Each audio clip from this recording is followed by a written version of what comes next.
Next is the S and R mode trend lines. We have the strong trend lines and the weak trend lines.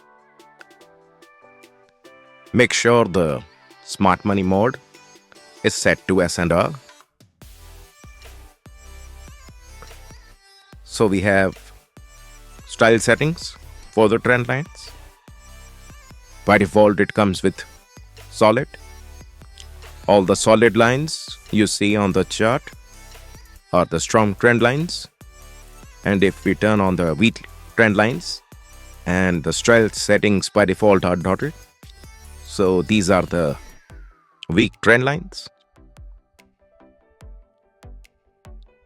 So let's focus on the strong trend lines.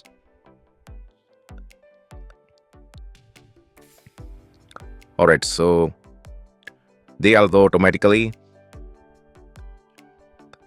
draws the trend lines like here.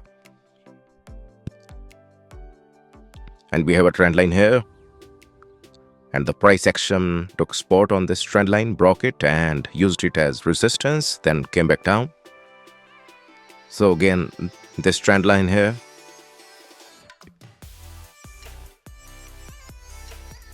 So the red ones are the resistance.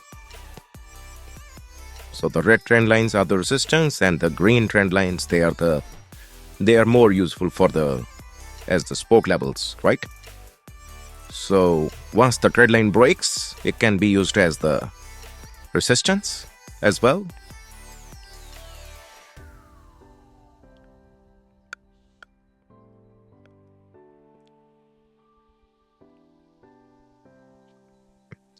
Just like here, we have the trend lines automatically drawn. The green ones are the support trend lines and the red one are the resistance trend lines. So they are pretty useful and saves you a lot of time to draw the trend lines manually.